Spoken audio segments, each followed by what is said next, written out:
Tetapi kita bersiaran dalam keadaan yang kita guna melalui cara online sebegini. Kita tak dapat berjumpa secara direct, tidak. Tapi kita dapat melalui sebegini. Saya setiap pagi Jumaat, saya baca kitab Rahsia di Sebalik Rahsia Kematian yang dikarang oleh Imam Qurtubi rahimahullah.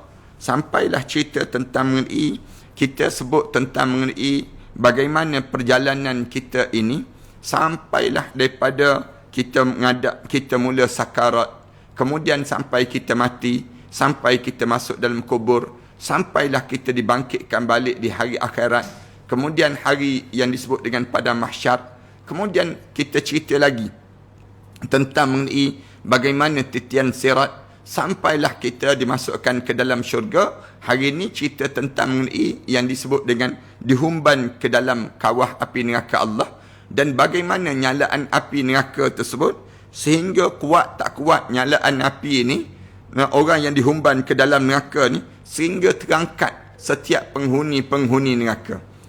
Mengangkat penghuni-penghuni neraka ni, sehingga terangkat tu naik sampai ke atas, jatuh sampai ke bawah, kemudian tergulung-gulung, melambung-lambung dalam api neraka tu, terangkat jadi percik macam percik api neraka tu, sehingga mendekatkan dengan ahli syurga.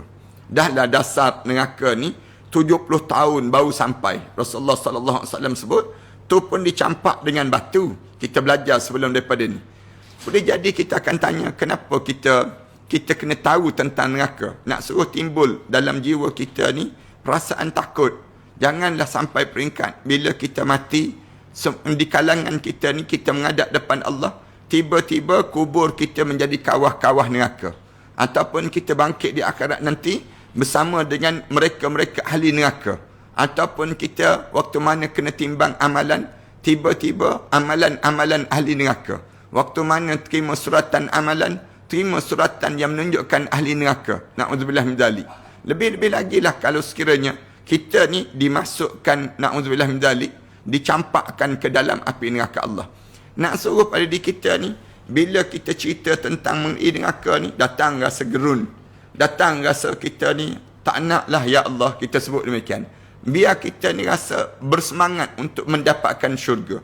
Kena sentiasa tanam dalam jiwa kita ni, kena sentiasa diperingatkan. Kalau kita tak ingat, orang kita akan jadi leka. Lalu Islam diajar fazakir fa inna zikra tanfa'ul lil mu'minin. Bagi peringatan, kerana dengan bagi peringatan ini bawa manfaat dalam hidup orang mukmin. Kita sampai peringkat kita diajar supaya sebut ni, nak suruh kita rasa lazat dalam beribadah, rasa nikmat dalam hidup kita, dalam kita taat pada perintah Allah Subhanahu Wa Taala. Oleh demikian, hari ininya para penonton dan sahabat-sahabat yang datang daripada Masjid Al-Falah, yang sentiasa tiap-tiap pagi di Masjid Al-Falah, pagi Jumaat di Masjid Al-Falah, tapi oleh kerana kita tak dapat dalam ruangan sebegitu, maka hari ini kita sambung pada muka surat 641. Pada muka surat 641 ni, kita cerita tentang mengenai nyalaan api neraka, mengangkat penghuni neraka sehingga mendekati penghuni syurga. Ini pada muka surat 641 tu. Para hanskan boleh buka kitab. Dalam kitab ni dia akan menceritakan demikian. Diriwayatkan bahawa nyalaan api neraka mengangkat penghuni neraka sehingga terbang seperti terbangnya percikan bunga api. Tu. Kalau kita tengok ni sekarang ni kan, sikit-sikit lagi ni nak masuk musim orang sibuk untuk nak main bunga api, misal contohnya. Dalam keadaan cuba tengok percikan bunga api itu macam mana. Percikan bunga api itu, bila main bunga api itu, cuba sebut pada anak-anak kita, main bunga api itu boleh, tapi cuba tengok percik dia tu. Bila dia terpercik keluar daripada api itu sendiri, asas api itu, keluar percikan yang tersebut, bagi tahu terus. Begitulah ahli neraka terlambung-lambung waktu mana dalam neraka Allah Subhanahu Wa Taala. Bila ahli neraka terlambung-lambung dalam neraka Allah Subhanahu Wa Taala sehingga berterbangan, nak sebutnya kuatnya api itu, sehingga kan berterbangan, bagaikan berterbangan percikan api di waktu mana kena orang yang dihumban ke dalam neraka Allah. Mereka terangkat sehingga mendekati penghuni syurga. Terangkat mereka tu sampai bila? Sampai dekat dengan penghuni syurga. sedangkan di antara mereka terdapat hijab penghalang yang kukuh. Maknanya tidaklah kata terlambung-lambung tu terjatuh termasuk dalam syurga. Tak, bukan begitu. Tapi terlambung-lambung tersebut, terangkat tu ada hijab lagi, ada dinding yang kukuh. Yang ahli syurga boleh nampak ahli neraka nampak ahli syurga Allah Subhanahu Wa Taala. Sampai demikian. Penghuni syurga bila tengok saja ahli penghuni neraka ni dalam terlambung-lambung sebegitu, lalu mereka akan panggil ahli neraka tersebut. Na'udzubillah min dzalik. Wa nada ashabul jannah ashaban nar. Allah cerita dalam surah Al-A'raf, wa nada ashabul jannah ashaban nar an qad wajadna ma wa'adana rabbuna haqqan fahal wajadtum ma wa'ada rabbukum haqqan qalu na'am fa'azzana mu'adhdhinun bainahum an la'natullahi 'alal zalimin. Allahu akbar. Ketika mana ahli syurga dia tengok ahli neraka tu terlambung-lambung naik sampai ke atas tu, kemudian dia panggil terus. Dia panggil. Kamu ahli neraka. Dia panggil demikian. Kalau dia kenal, lagilah dia nampak terlambung-lambung dalam neraka tu, yang menyebabkan ahli syurga dipanggil ahli neraka. Wa nada ashabul jannah ashaban nar. Dipanggilnya ahli neraka tu. Dipanggil ahli neraka. An qad wajadna ma wa'adana rabbuna haqqan. Sesungguhnya kami telah dapati janji Allah kepada kami memang betul-betul terjadi. Lalu mereka tanya, fahal wajadtum ma wa'ada rabbukum haqqan? Lalu kami nak tanya pada kamu berjumpa tak janji-janji yang telah dijanjikan oleh Allah terhadap kamu itu benar berlaku? Kami dah tahu dah. Allah berjanji dengan kami atas dunia dahulu. Allah kan berjanji dengan kita ni, wa'adallahu alladhina amanu minkum la yastakhlifannahum fil ard. Allah berjanji dengan orang yang beriman pada Allah untuk dilantik menjadi pemimpin di atas muka bumi. Ini dipanggil janji. Allah Subhanahu Wa Taala sebut, innallaha la yukhliful mi'ad. Allah ni tak akan mungkiri janji. Bila Allah berjanji dengan hamba-hamba, Allah akan tunai janji. Baik, kami benda yang Allah janji itu kami telah dapat dah hari ini. Manakala kamu sendiri, wahai ahli-ahli neraka, kamu dapat tak janji yang Allah janji pada kamu? Yang Allah sebut dah, siapa yang tinggal solat, begini balasan. Siapa yang tak puasa, begini balasan. Siapa yang tak hidup dia tak boleh baca Quran, begini balasan dia. Hidup kamu ni dalam keadaan yang kamu sibuk dengan dunia, begini balasan kamu. Kamu jumpa tak janji-janji yang Allah janjikan pada kamu? Kami ni dah berjumpa dah janji. Allah dah berjanji dah. Akhirat nanti orang mukmin masuk syurga. Kami dah dapat dah nikmat syurga. Manakala kamu dapat tak janji-janji yang dihumban ke dalam neraka Allah itu? Lalu bila sebut saja demikian, qalu na'am. Lalu ahli neraka jawab, ya. Dalam keadaan terlambung-lambung tu jawab, ya, kami dah berjumpa dah janji-janji yang telah dijanjikan itu. Fa'azzana mu'azzinun bainahum al-la'natullahi 'alal zalimin. Maka apakah kamu? Lalu di waktu tersebut mereka jawab saja demikian. Lalu masing-masing kemudian menyeru malaikat mengumumkan di antara kedua golongan itu, sesungguhnya laknat Allah lah ke atas orang-orang yang zalim tersebut. Al-la'natullahi 'alal zalimin. Laknat Allah. Fa'azzana mu'azzinun. Dengar suara tu saling panggil memanggil di kalangan mereka tu. Kemudian seorang penyum malaikat mengumumkan di antara kedua golongan itu. Malaikat mula umum terus, al-la'natullahi 'alal zalimin. Laknat Allah lah ke atas mereka-mereka yang melakukan kezaliman itu.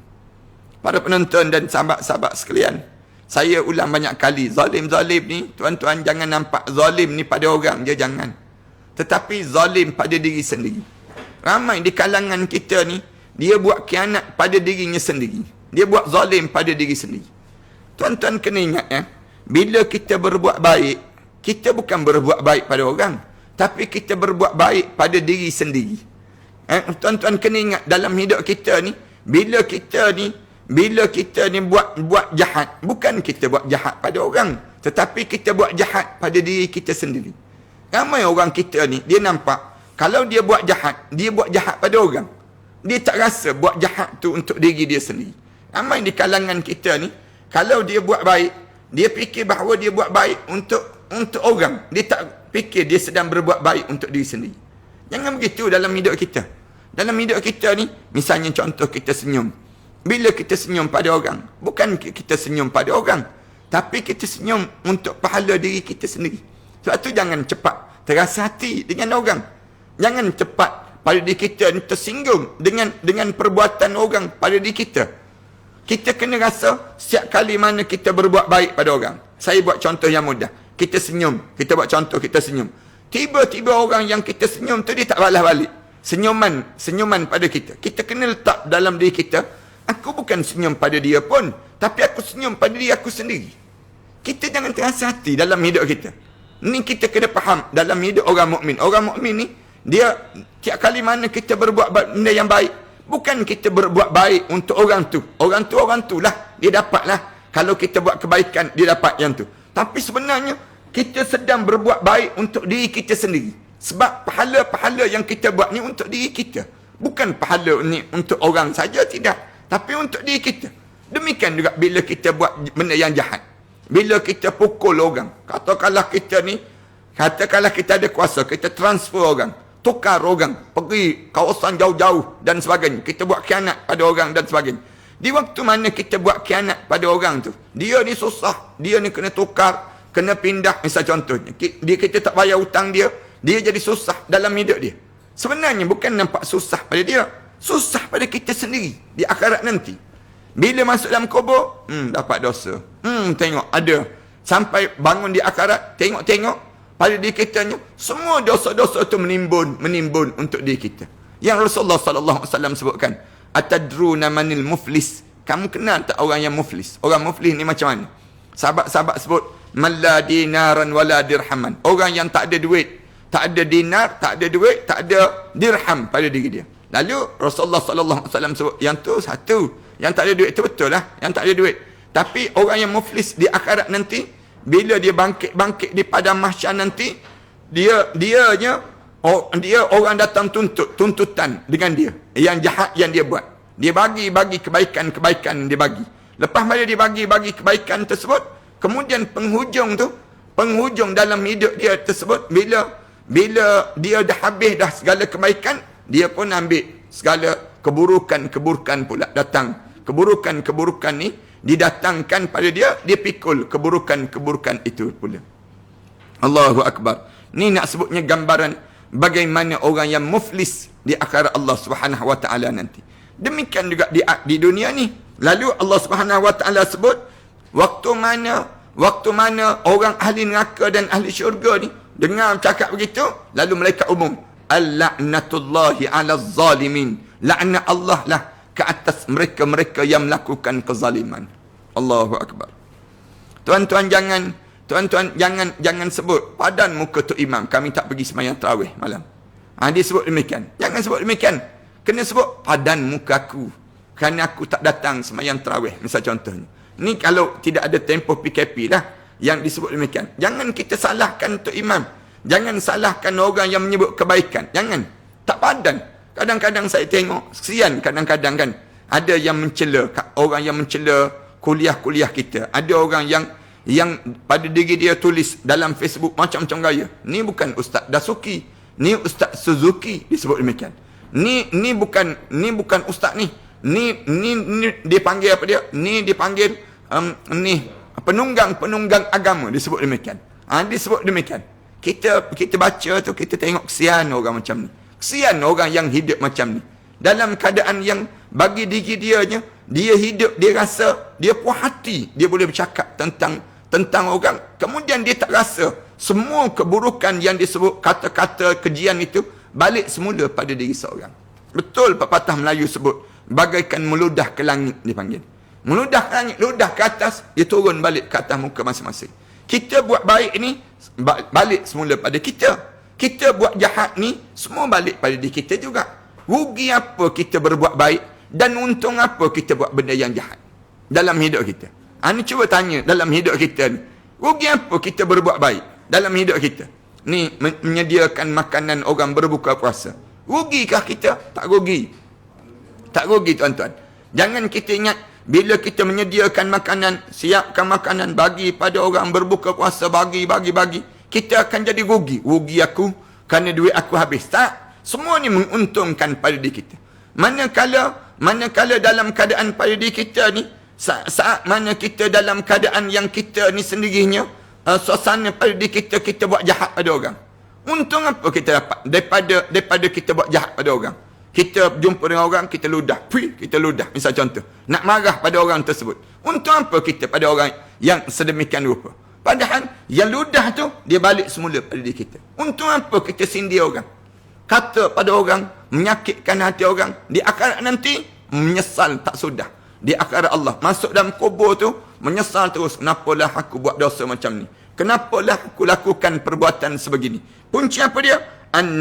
Al-la'natullahi ala zalimin. Laknat Allah ke atas orang yang melakukan kezaliman. Kezaliman ni, jangan nampak zalim pada orang je. Tapi, zalim pada diri sendiri. Akhirnya, terhumban ke dalam neraka Allah. Lalu waktu mana terhumban dalam neraka Allah tu, ahli syurga tertanya, macam mana? Kamu dah jumpa dah? Jumpa dah janji-janji Allah pada diri kamu dahulu? Dia jawab, ya kami jumpa dah sekarang. Jumpa dah. Bila sebut, ma wa'ada rabbukum haqqa, qalu na'am. Jawab sepatah je, ya tersebut. Lalu, fa'azzana mu'azzinun bainahum. Lalu diistiharkan, malaikat mula mengistiharkan di kalangan mereka sebut, al-la'natullahi ala zalimin. Laknat Allah lah ke atas orang-orang yang zalim itu. Sedangkan penghuni neraka menyeru kepada penghuni syurga. Manakala ahli penghuni neraka pula panggil orang yang dalam syurga. Panggil dalam syurga ni ketika melihat sungai yang mengalir di antara mereka. Waktu mana tengok sungai yang mengalir di kalangan mereka sebut, wanada ashabun nar, ashabul jannah. Tadi Allah sebut wanada ashabul jannah. Ayat surah Al-A'raf ayat yang ke-44. Dalam ayat surah Al-A'raf ayat yang ke-50, Allah Subhanahu Wa Taala sebut ahli neraka memanggil pula ahli syurga. Tadi ahli syurga memanggil ahli neraka. Sekarang ahli neraka memanggil ahli syurga. Wanada ashabun nar ashabal jannah an afidu alaina minal ma'. Waktu mana ahli syurga ni tengok orang-orang dalam syurga tu dapat air yang banyak, kemudian mengalir sungai yang mengalir di antara mereka sebut. Lalu ahli neraka ni sebut kepada ahli syurga, tolonglah bagi pada kami, limpahkan pada kami sedikit air. Ataupun yang disebut an afidu alaina minal ma' au mimma razaqakumullah, ataupun apa yang telah Allah kurniakan pada kami. Ahli neraka diminta dengan ahli syurga. Ahli syurga, kami tengok kamu minum air, ada sungai, kemudian kamu pula ada makanan sedap-sedap. Ahli syurga, tolonglah bagi pada kami. Tolonglah bagi pada kami air-air tersebut dan juga makanan-makanan yang Allah bagi pada diri kamu tersebut. Qalu innallaha harramahuma 'alal kafirin. Lalu ahli syurga jawab, sesungguhnya Allah mengharamkan air-air ini dan juga makanan-makanan ini kepada mereka yang kafir kepada Allah Subhanahu Wa Taala, lawan Allah Subhanahu Wa Taala. Atas dunia sekarang ni tak nak beriman pada Allah. Sebab tu tugasan kita pada penonton, sahabat-sahabat sekalian, saya nak sebut, jangan berhenti daripada berdakwah. Jangan berhenti daripada kita mengajak orang supaya orang ni selamat daripada neraka Allah dan dimasukkan ke dalam syurga Allah. Ni tugasan kita para penonton, sahabat-sahabat sekalian. Tuan-tuan jangan ingat ni tugas Ustaz Ahmad Dasuki, ni tugas mufti-mufti, ni tugas itu saja, tidak. Tapi dalam hidup kita ni tugasan setiap di kalangan kita yang mengucap dua kalimah syahadah. Ingat betul-betul saya sebut ni. Setiap di kalangan kita yang kita belajar dan sebagainya, berdakwah, mengajak orang untuk mengenali terhadap Islam. So, Islam ni dia bukan sekadar untuk selamat di dunia, tetapi selamat sampai ke akhirat Allah. Dalam hidup kita, ajar masyarakat hidup dengan Islam. Pakaian, kita sebut pakaian yang menutup aurat. Jangan kita dedah kalau kita dedah, pakaian kita membuka aurat kita ni, senang kita dihumban ke dalam kawah api neraka Allah SWT. Bila kita makan makanan cara Islam, jangan makan makanan yang selain daripada cara Islam. Islam dia ada cara dia. Kenapa nak suruh selamat sampai dalam syurga Allah SWT? Islam kita mengajak orang ni bukan nak suruh selesa saja di dunia. Jangan sempitkan cara kita berfikir, tapi meluaskan cara kita berfikir dalam hidup kita. Cara berfikir ni dalam hidup kita, makanan, minuman, pakaian, segala, termasuk memerintah negara, semua dengan cara Islam. Tak boleh dalam hidup kita ni selain daripada Islam. Tak boleh. Allah dah sebut dah, wa may yabtaghiral islami dinan falan yuqbala min. Siapa yang cari selain daripada Islam cara hidup dia, dinan ni way of life, cara hidup dalam hidup kita ni. Nikah kahwin kita mesti cara Islam, tidur bangun kita mesti cara Islam, kemudian makan minum kita semua cara Islam dalam hidup kita, termasuk merentah kita, merentah negara, termasuk kita menyusun syarikat, semua mesti cara Islam. Tak boleh cara kita berfikir. Jangan. Kita kena hidup dengan cara yang Allah Subhanahu Wa Taala nak. Allah nak macam mana sebenarnya dalam hidup kita. Macam itulah yang kita kena didik di kalangan masyarakat kita supaya kita selamat sampai masuk dalam syurga Allah. Ni Ramadan yang kita berada dalam bulan Ramadan. Ramadan ni bukan sekadar nak ajar, nak latih diri kita ni puasa, nak menahan lapar, dahaga begitu saja, tidak. Tapi nak menjadikan diri kita ni ahli syurga. Allah nak suruh kita jadi ahli syurga, Allah buat Ramadan. Tu kaedah dia ni. Nak suruh kita ni dapat syurga. Kalau Allah tak buat Ramadan, potensi besar untuk kita dihumban ke dalam neraka Allah. Lalu Allah jadikan Ramadan. Bila Allah jadikan Ramadan, Allah buat beberapa package. Beberapa perkara yang nak disusun dalam Ramadan ini untuk melayakkan kamu ke syurga Allah. Antaranya puasa, antaranya baca Quran, antaranya kita berinfak, antaranya semua ni dengan tujuan apa Allah jadikan pada kita ni? Tujuan nak suruh melayakkan kita ke syurga Allah. Satu dalam hadis Rasulullah sebut kan, dalam hadis Rasulullah sebut, celakalah mana-mana orang yang masuk bulan Ramadan, tiba-tiba dia keluar daripada bulan Ramadan, nama dia masih lagi tertulis di pintu neraka Allah, dan nama dia tak tertulis di pintu syurga Allah SWT. Maknanya dalam hidup kita ni, segala perbuatan kita ni, jangan kita jadi kafir kepada Allah, jangan kita kufur pada Allah. Kita kena jadi sami'na wa ata'na, kami dengar dan kami taat. Itu sikap yang mesti ada di kalangan kita. Jangan kita rasa kita hebat, jangan. Yang hebat Al-Azim ni milik Allah. Azim ni yang hebat ni Allah. Allah dia susun dah pada diri kita. Macam mana kita nak hidup seorang diri, macam mana kita nak berkeluarga, macam mana kita nak bermasyarakat, macam mana kita nak bernegara. Semua ni satu cara Allah susun supaya apa dia? Supaya bila kamu masuk dalam syurga nanti, kamu berbangga, puas hati. Alhamdulillah. Tak sampai di akhirat lagi pun, masuk dalam kubur tu pun rasa puas hati dah. Alhamdulillah, aku dapat nikmat sebegini. Nikmat yang Allah bagi pada aku ni tak pernah lah, tak dapat pada orang lain. Tapi aku dapat nikmat Islam dalam kehidupan aku. Bangga tuan-tuan. Sekarang kerana orang ahli syurga dia kata apa dia? Innallaha harrama. Qalu innallaha harramahuma alal kafirin. Allah haramkan rezeki ni di akhirat dalam syurga ni. Allah haramkan air dan juga rezeki yang Allah bagi pada kami ni ke atas orang-orang yang lawan Allah Subhanahu Wa Taala di atas dunia dahulu. Allahu akbar.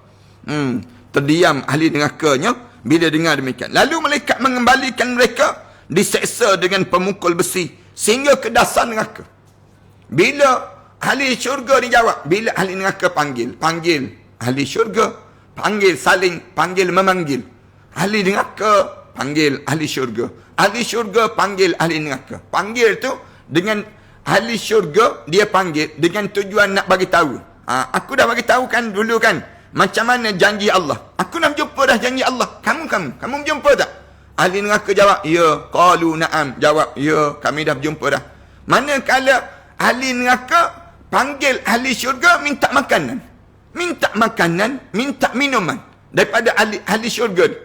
Ahli syurga jawab apa dia?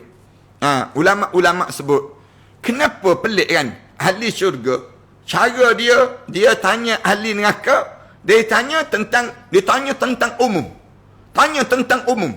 Waktu mana dia tanya, macam mana kamu jumpa tak janji Allah? Janji Allah ni kan banyak kan dengan orang mukmin dan orang kafir. Lalu dia jawab, qalu na'am. Mereka jawab, ya nak, betul, kami dah berjumpa dah terhadap janji tersebut. Tapi ahli neraka, pelik dia tak tanya, dia tak minta dengan ahli syurga supaya menarik mereka ni masuk dalam syurga.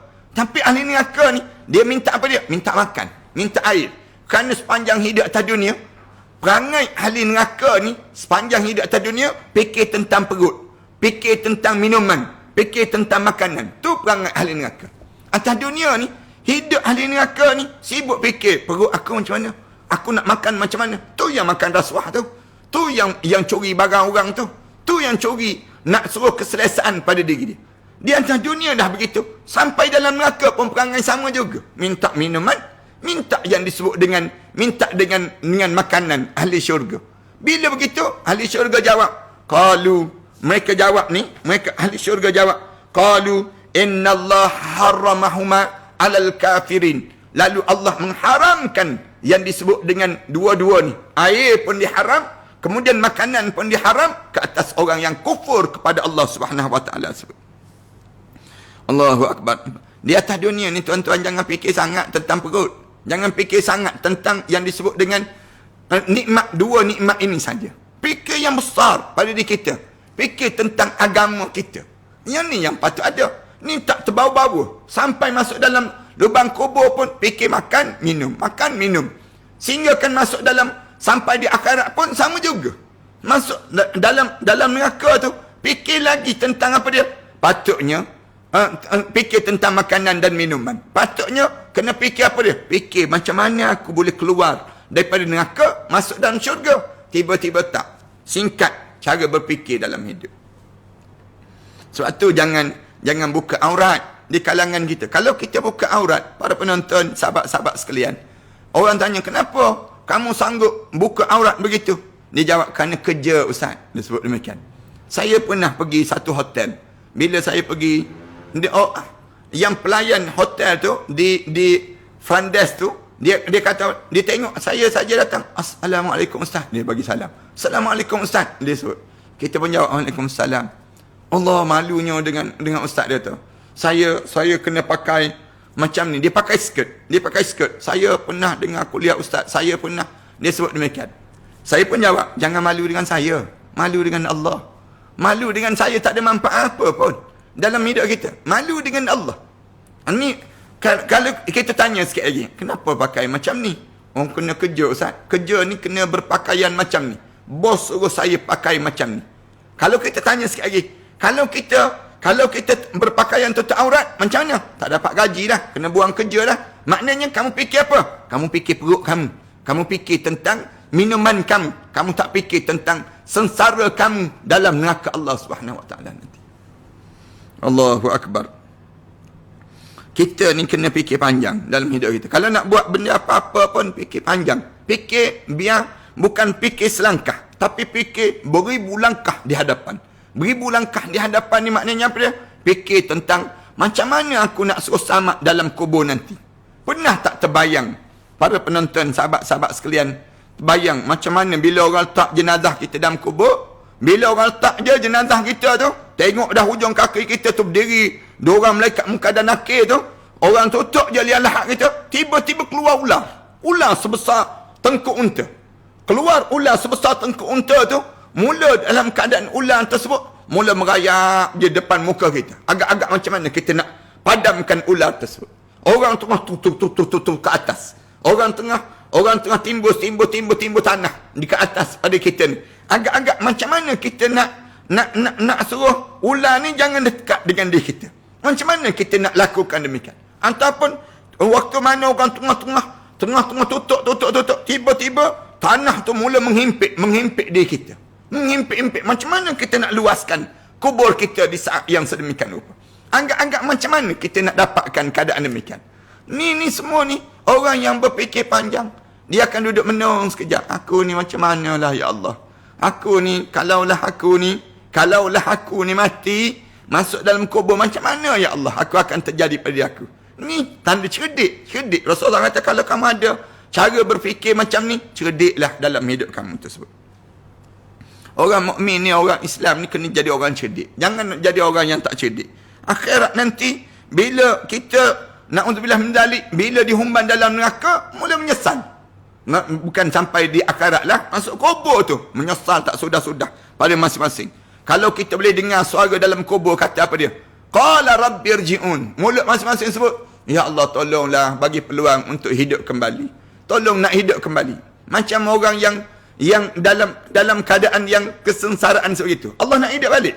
Orang dalam kubur tu, bila sebut qala rabbi irji'un, malaikat jawab, kalla, jangan harap kamu boleh hidup balik. Innaha kalimatun huwa qailuha. Mulut dia sebut nak hidup. Wa min waraihim barzakhun ila yaumi yub'atsun. Sedangkan di belakang kamu akan mula melalui saat barzakh sampai kamu dibangkitkan balik di hadapan Allah Subhanahu wa taala nanti. Sebahagian ahli tafsir mengatakan bahawa inilah maksud firman Allah Taala, wa ammal ladzina fasaqu fama'wahumun nar.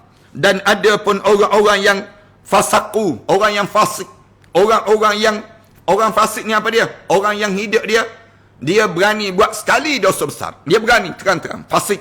Ataupun orang berkekalan dalam buat dosa kecil. Ataupun orang yang dia buat dosa, dia tak minta ampun pada Allah. Ini dipanggil fasik. Orang dia asalnya Islam, tapi oleh kerana dalam hidup dia ni, dia fasaku, dia rasa ragu-ragu dalam hidup dia. Fasaku fama'wahumun nar. Orang ni disediakan tempat dalam neraka Jahannam. Neraka fama'wahumun nar, di dasar api neraka Allah Subhanahu wa taala. Mereka diletakkan kesudahan mereka confirm masuk neraka. Jangan jadi orang fasik, jangan. Orang munafik ni ataupun orang kafir jangan, tapi jadi orang mukmin. Fasaku fama'wahumun nar. Kullama aradu an yakhruju minha. Ketika mana dia berusaha untuk nak keluar daripada neraka tersebut, yakhruju minha uidu fiha. Ditolak balik. Tolak balik tersebut, uidu fiha, dan dikembalikan balik dalam neraka. Wa qila lahum, lalu dikatakan pada mereka, dzuqu adzaban nar. Rasalah pedihnya neraka ni. Dzuqu adzaban nar alladzi kuntum bihi tukadzibun. Yang kamu sepanjang kamu hidup atas dunia dahulu, kamu tak percaya terhadap neraka, tak percaya terhadap segala apa yang diajar oleh para alim ulama, yang diajar oleh rasul-rasul dahulu. Kamu tak percaya, tukadzibun, kamu dusta. Hari ni kamu rasa macam mana sengsaranya, bagaimana pedihnya, bagaimana teruknya berada dalam api neraka Allah Subhanahu wa taala tersebut.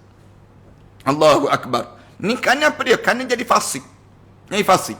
Sebab tu kita ni diajar supaya jaga diri kita. Jangan memfasikkan diri kita. Kita yang menjadikan diri kita jadi fasik. Kita yang berani buat dosa. Berani. Orang kita kan berani kan, tak puasa, berani tak puasa. Berani tak solat. Dia berani pada diri dia. Untuk dia nak buka aurat, berani.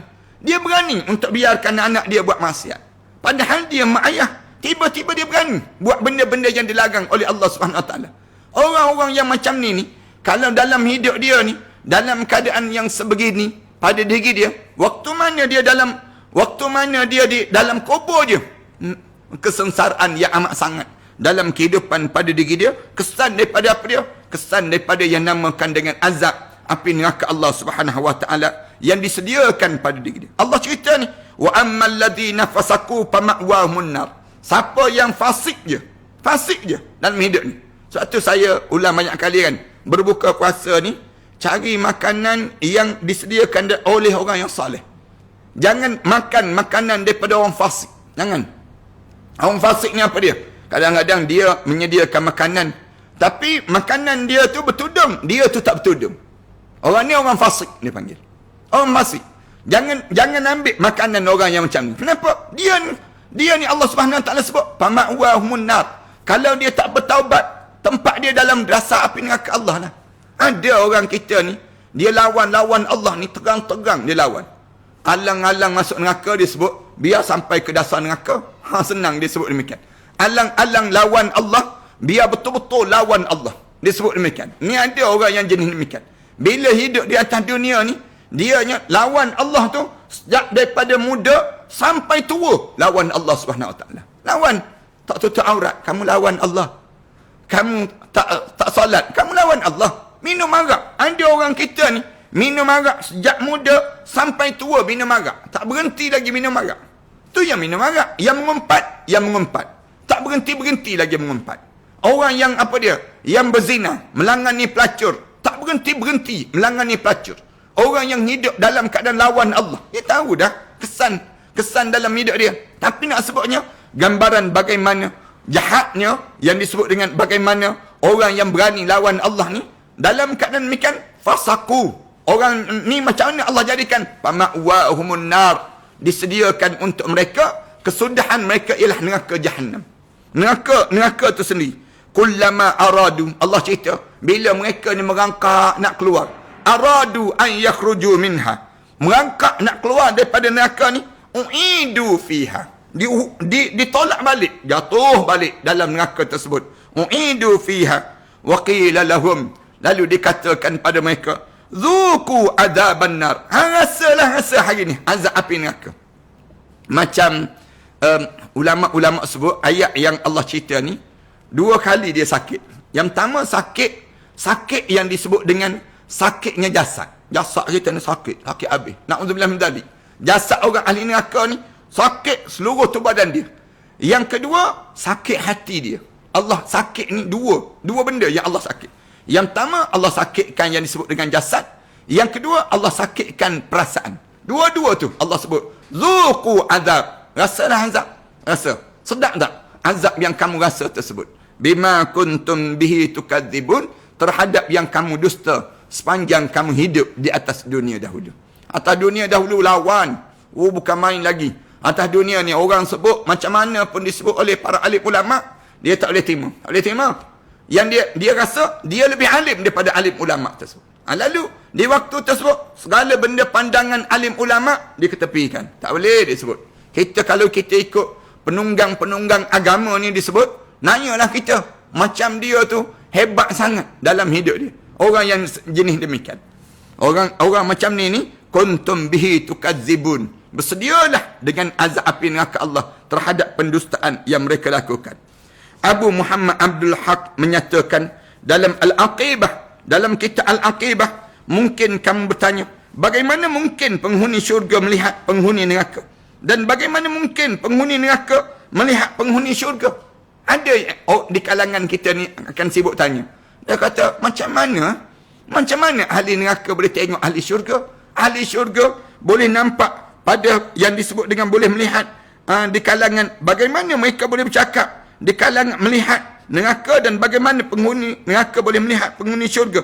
Bagaimana mungkin mereka dapat bercakap? Ada orang tanya, macam mana mereka boleh bercakap sedangkan antara mereka jarak dan ditutup dengan hijab? Sedangkan ada kan jarak yang jauh, kemudian tertutup pula dengan hijab. Macam mana? Kita tidak perlu hairan. Jawab, katanya Abu Muhammad Abdul Haq, dia jawab, kita jangan hairan, kerana Allah Ta'ala menguatkan pendengaran mereka dan penglihatan mereka. Allah lah yang menguatkan pendengaran dan penglihatan mereka. Jadi kita jangan peliklah. Waktu mana tengok saja keadaan yang berlaku, tiba-tiba ahli syurga dan ahli neraka ni boleh bercakap tu macam mana? Allah kuatkan suara ahli syurga, Allah kuatkan suara ahli neraka, kemudian Allah panjangkan pandangan mata, jauh, nampak jauh, jelas. Kemudian yang dalam neraka tu nampak nikmat-nikmat dalam syurga Allah. Sehingga mereka dapat saling melihat dan saling mendengar. Macam kita ni kan tuan-tuan. Tuan-tuan ada yang datang yang di Singapura. Macam mana orang Singapura boleh dengar orang Shah Alam bercakap? Nak sebutnya di kalangan kita. Kalau dunia ni pun orang yang jauh-jauh, orang daripada Brunei. Semalam kan kita dengan Puan Hajjah Florinda daripada Brunei itu sendiri. Orang Brunei boleh dengar kuliah kita. Orang Singapura boleh dengar kuliah kita. Orang yang datang daripada Indonesia, saya diberitahu daripada selatan Thailand, di kalangan sahabat-sahabat Thailand sibuk mendengar kuliah kita ni sendiri. Macam mana orang jauh-jauh gitu boleh dengar? Duduk jarak yang jauh boleh dengar yang kita bercakap ni. Ni dunia. Kita jawab internet lah, internet. Akhirat nanti lebih pada internet Allah boleh buat. Lebih daripada online Allah boleh buat. Maknanya dalam hidup kita ni, kita jangan pelit dengan kekuasaan Allah. Bila dalam neraka tu, ahli neraka tu, dia boleh nampak bagaimana keadaan dalam syurga. Dan ahli syurga boleh tengok bagaimana keadaan dalam neraka ni. Kesan daripada mana? Kesan daripada yang namakan dengan dalam hidup mereka tersebut, merekanya sama ada mereka menjadi orang yang soleh ataupun mereka menjadi orang yang toleh dalam hidup mereka ini. Kemudian sehingga mereka dapat saling melihat dan saling mendengar. Ini termasuk kekuasaan Allah. Allah yang berkuasa segala-galanya.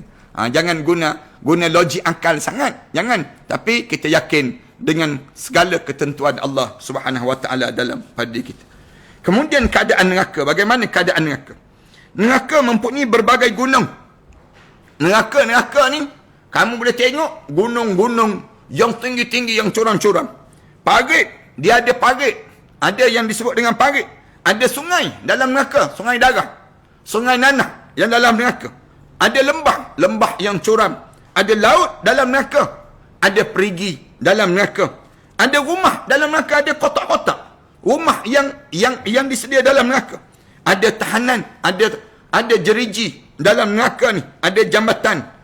Ada istana pun ada. Yang duduk di istana ni, jangan fikir dia tak ada istana dalam neraka. Senang untuk dia dihumban ke dalam neraka kalau sekiranya dia tak jaga istana dia untuk mendapatkan istana dalam syurga. Ni kena fikir benda yang demikian.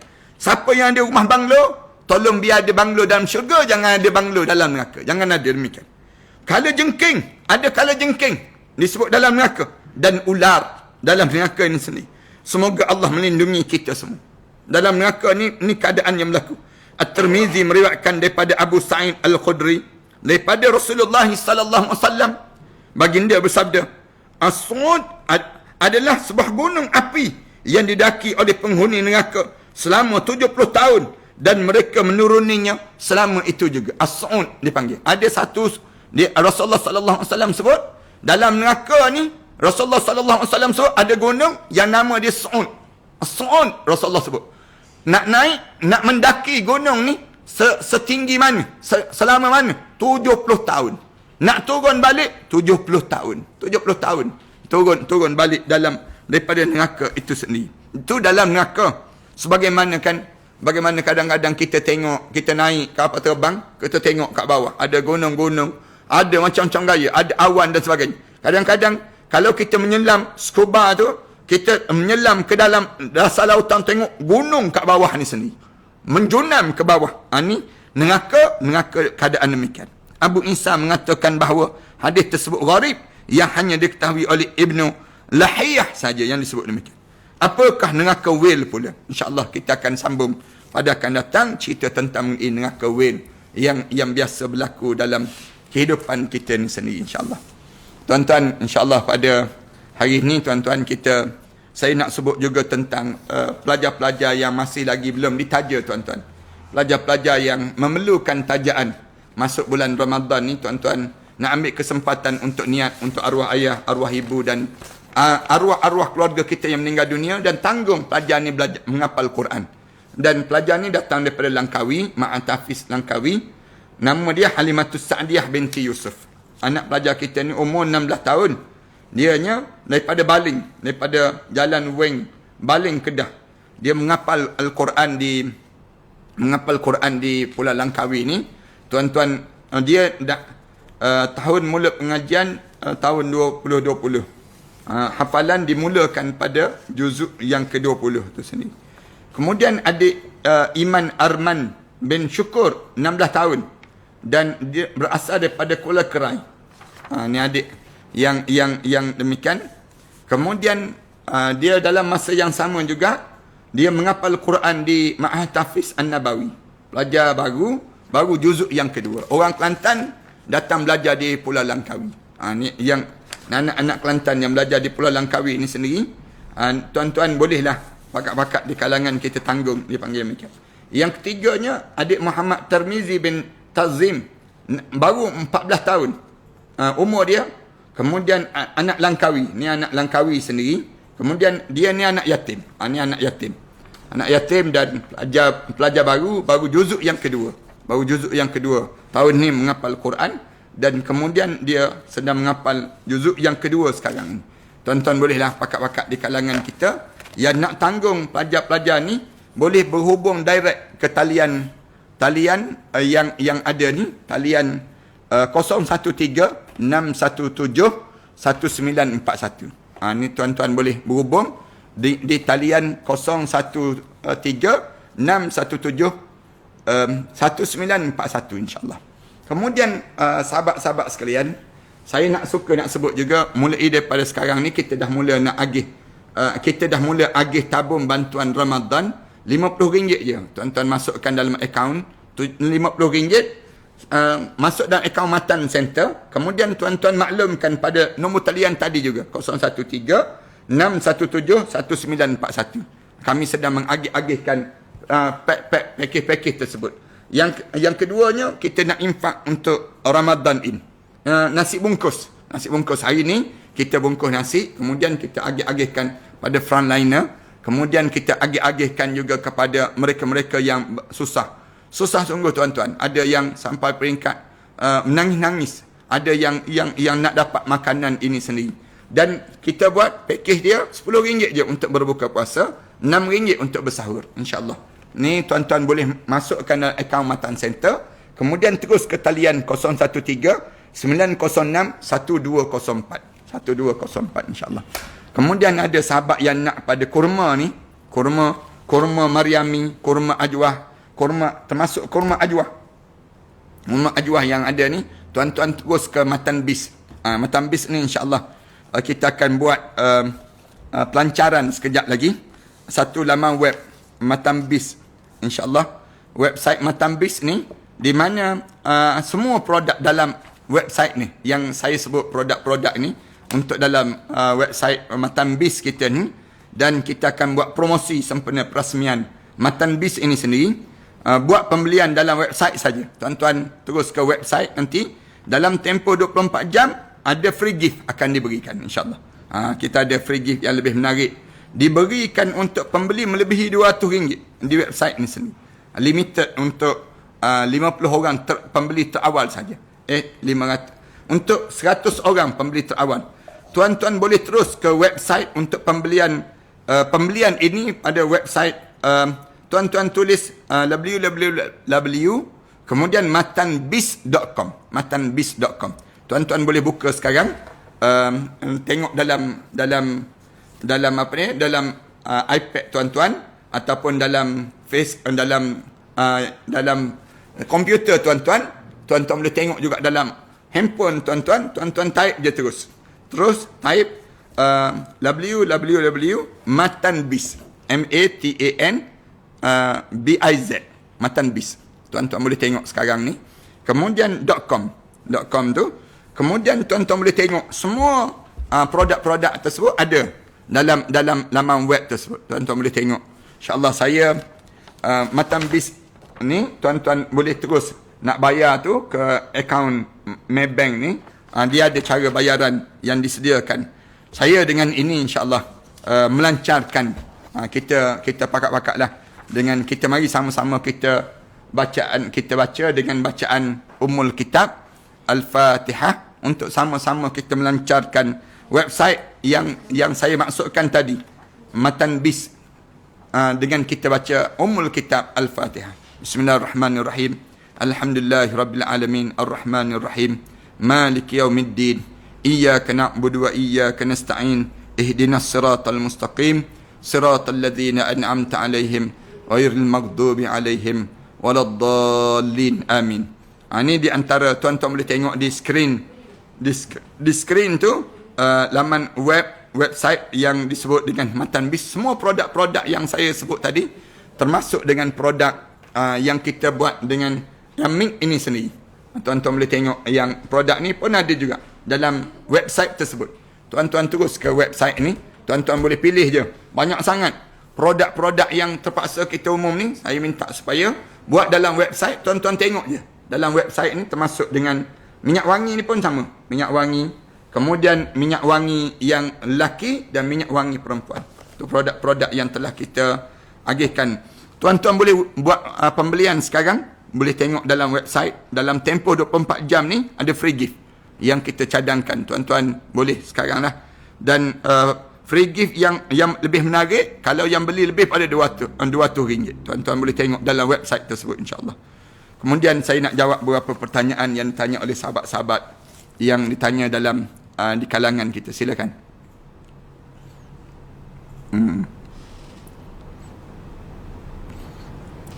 Kemudian, Assalamualaikum Ustaz. Ian Mazian. Salam Ramadan Karim. Maaf Ustaz, nak tanya, adakah saya berdosa jika di hati saya doa saudara-saudara Islam, yang saudara-saudara Islam saya yang wanita, agar satu hari mereka menutup aurat dan dapat rasa betapa nikmat menutup aurat? Tak berdosa lah. Itu bagus lah. Itu doa. Doa-doa yang baik ini satu peluang dalam kehidupan kita. Kemudian Bujang Senang 1987. Dia senang pada 1987 je. Itu sebablah saya tak berani nak like video tu. Video ni saya tak tahu lagi. Kalau okey, saya like dan saya share di kalangan kita lah. Terima kasih Ustaz untuk kuliah hari ni. Ramadan Karim. Allahu Akram. Mudah-mudahan Allah jadikan kemuliaan pada diri kita semua, insyaAllah. Ada pertanyaan lagi di kalangan sahabat-sahabat kita.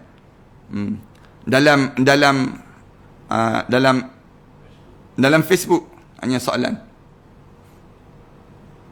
Tak ada siaran ulangan ke Ustaz? Kemudian tak ada siaran ulangan ke Ustaz? Tak sempat nak dengar, sibuk sikit hari ni. Ada.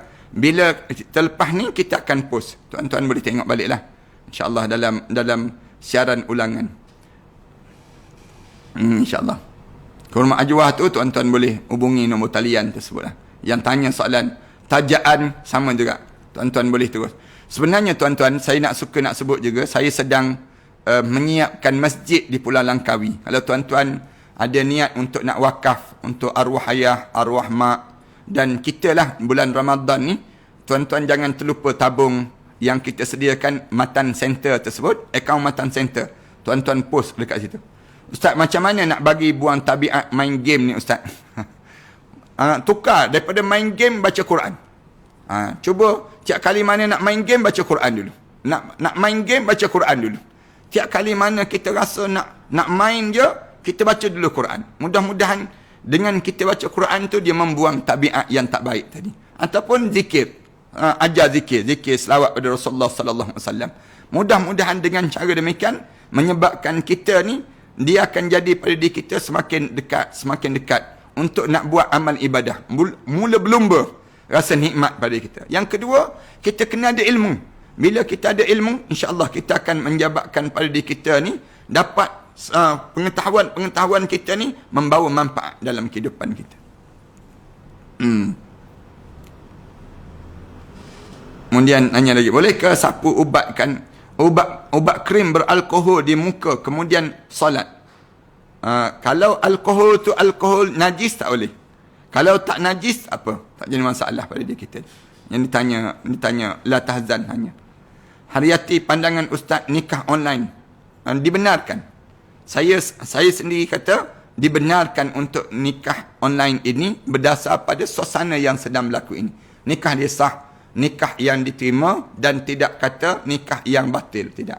Nikah yang palsu. Boleh nikah dalam keadaan sebegini. Ustaz, macam mana nak khusyuk dalam solat? Intan Nur sebut. Kena faham makna. Bila kita faham makna, khusyuk solat kita. Yang kedua, bila kita solat, hati kita jangan merayau tempat lain. Duduk tempat tersebut. InsyaAllah, dia akan dapat manfaat pada kita. Kemudian, Assalamualaikum Ustaz, bolehkah seorang perempuan itu menjadi imam solat tarawih bagi ibu, saudara dan nenek? Kerana saya ada terbaca bahawa perempuan tidak boleh menjadi imam solat. Boleh untuk orang perempuan. Imam untuk orang perempuan tak apa. Orang perempuan boleh jadi imam. Dipanggil. Tapi kalaulah ada orang lelaki, orang perempuan tak boleh jadi imam. Tak boleh untuk dijadikan imam pada orang lelaki, kecuali pada anak-anak kecil. Soalan daripada Furqan Aslan.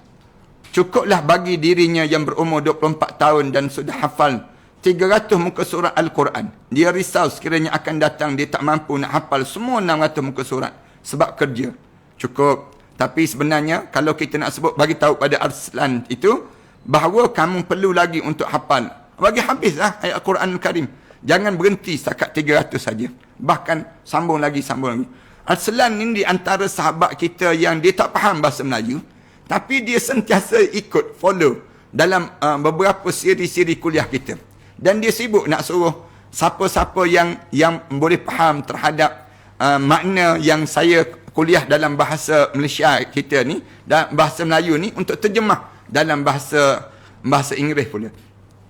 Kalau ada di kalangan sahabat-sahabat yang kita yang sanggup untuk menterjemah kuliah-kuliah ini, saya cadangkan berhubung direct dengan admin. Bagi tahu pada admin saya sanggup untuk nak menjadi translator terhadap apa yang saya kuliah ini dalam bahasa Inggeris, dan tuan-tuan boleh berhubung dengan admin di talian admin tu. Tuan-tuan boleh tengok di grup ni 0199928860.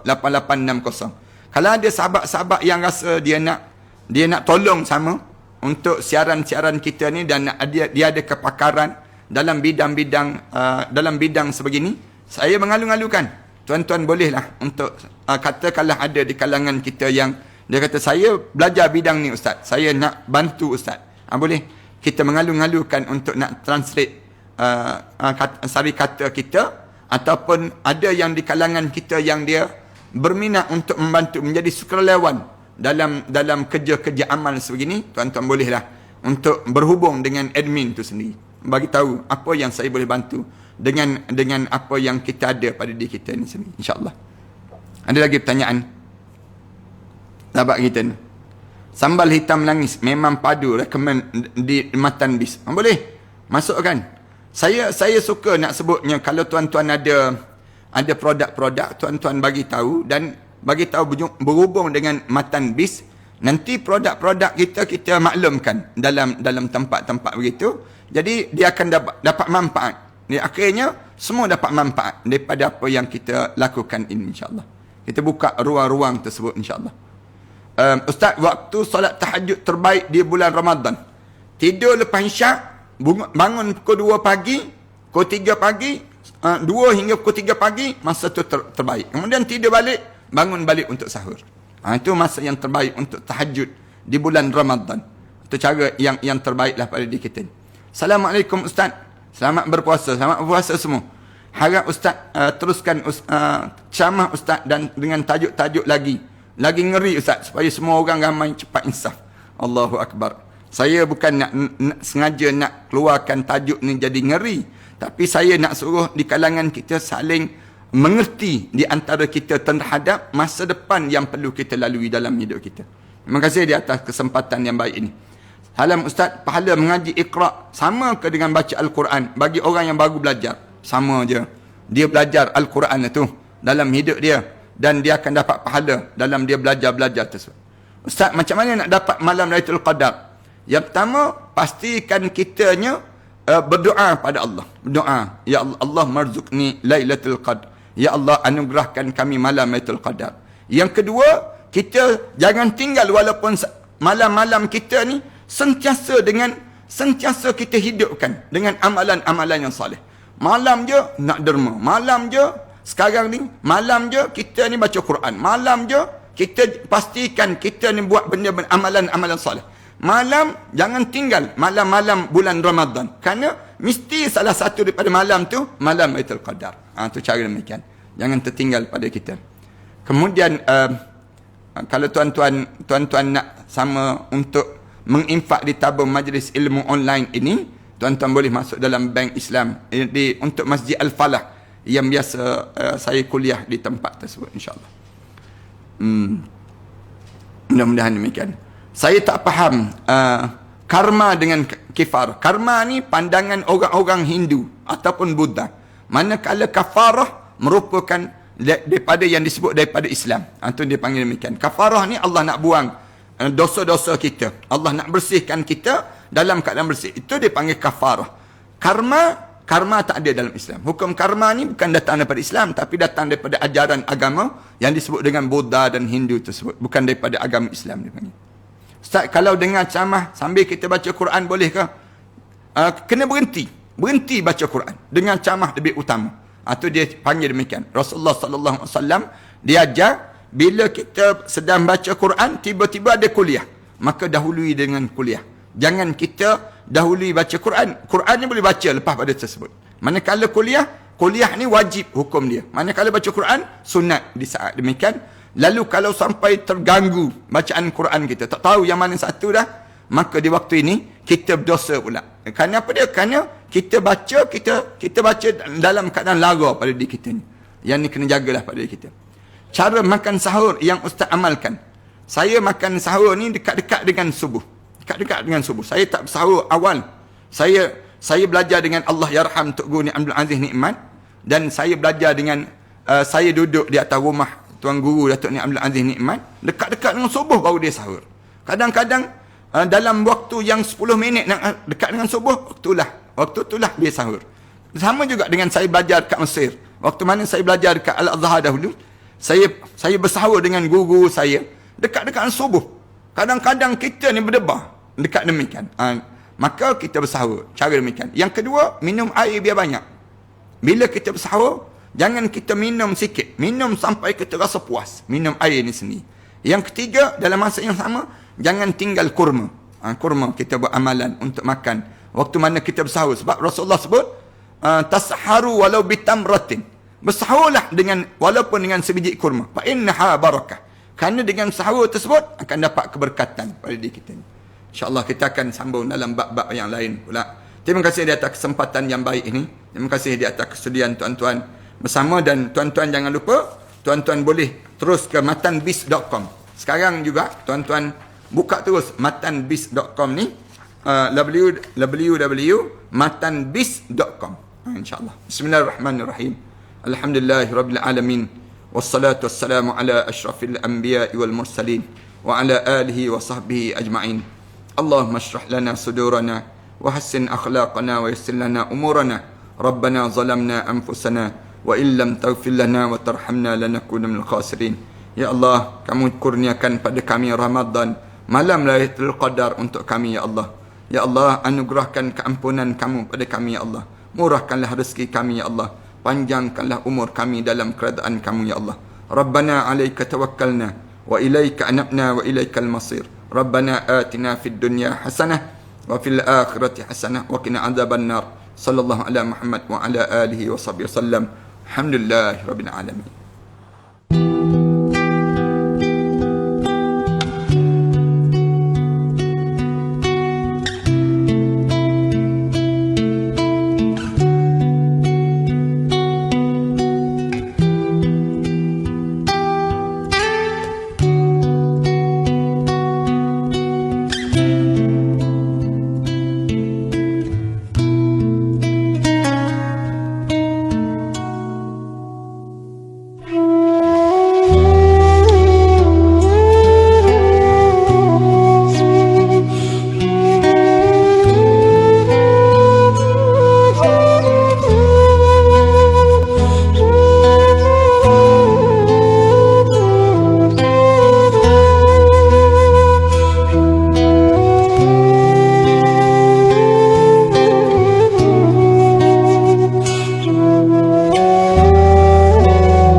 صلاة الله وآله والأحبة. لا إله إلا الله محمد رسول الله عليه صلاة الله وآله والأحبة. لا إله إلا الله محمد رسول الله عليه صلاة الله وآله والأحبة.